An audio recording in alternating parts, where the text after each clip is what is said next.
Hello and welcome to Not Clipping In. It's Sunday the 5th of January and the snow has arrived. I don't think there'll be any outdoor cycling today, not for me at least. This is the main A58 which runs between Halifax and Leeds. Halifax in that direction and Leeds in that direction. My goodness. So I thought I'd go for a bit of a walk and see what there is to see. The snow started falling probably about 10 p.m. Saturday, and I would guess, looking at the walls and so on, there's been maybe 5 inches. Temperatures dipped to about -1, -2 overnight. Now I'd say the temps are about 0, but the snow has got a little bit more sleety rain to it. You'd appreciate, I'll never say that you can't cycle in this. Obviously if you had to go from point A to point B and use a bike to do it, it'd be passable. But whether that would be enjoyable recreation cycling is another thing altogether.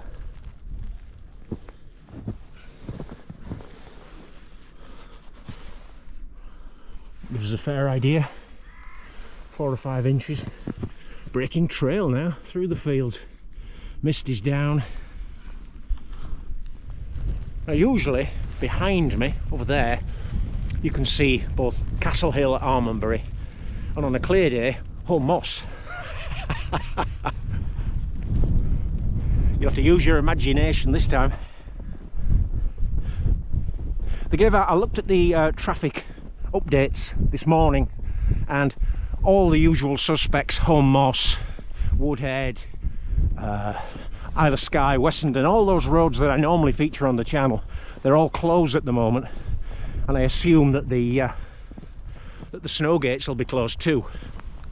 The M62 main motorway crossing the Pennines is down to 1 lane at the high points.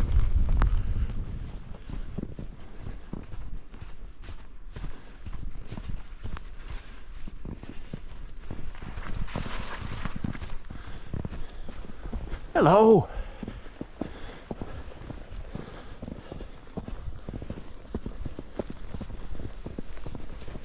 I'm going down Lower Wyke Lane now, which is a little bit higher up this road, is my customary signing off point for many rides. This is the main Brick House, Bailiff Bridge, Bradford Road. Passable for cars, but again, if you have to fight for territory, I don't think it's ideal.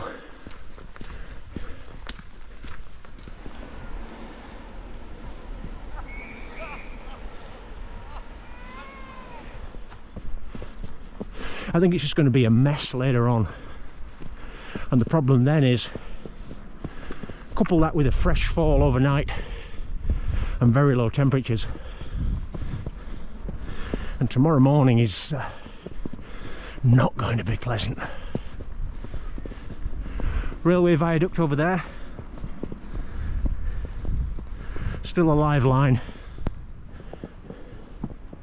part of the Bradford to Halifax route.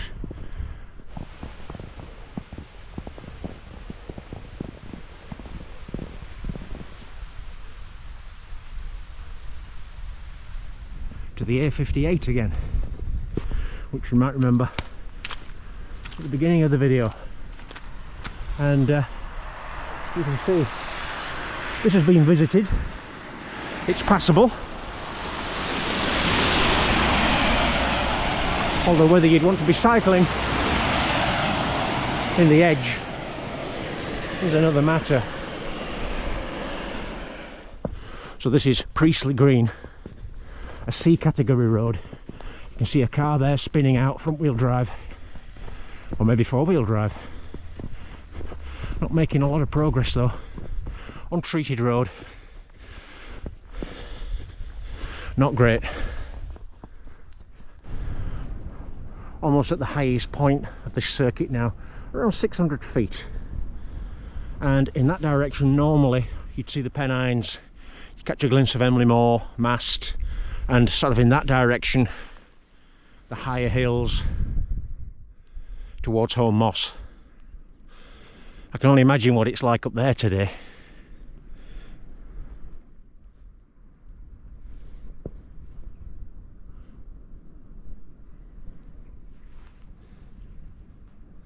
St John's Church, Coley.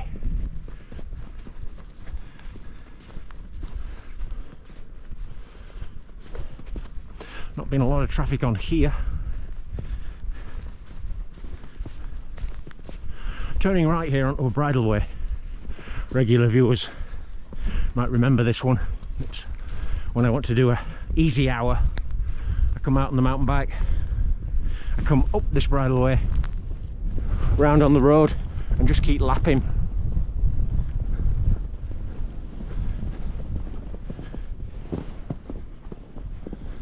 Coming off the bridleway and onto the road.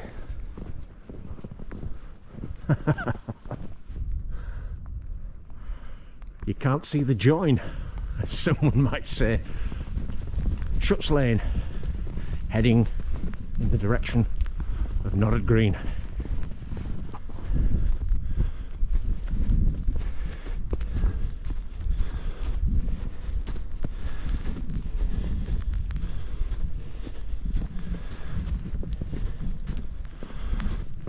Yeah, I started this walk really as a reconnaissance, but turned it into a proper walk. I think it's going to be around 6.5 miles when I get back. And wearing boots, gaiters, breaking trail through fresh snow. It's actually reasonable in terms of cardiovascular loading. I've got my heart monitor, and on the hills I was up comfortably into cycling zone 2. If the weather forecast is halfway correct, then I can't see me getting out for the rest of the week, because after an overnight dump of snow Sunday into Monday, it's supposedly then the temperatures are heading down to -7, -8, -9. So that's going to be a nightmare.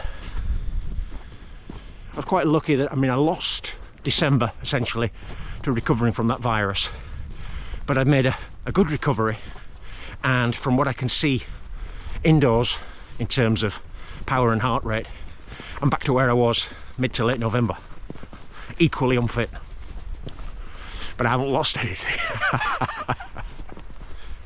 And that's why I don't want to, for the sake of saying, oh, you must get out now, you must get out now.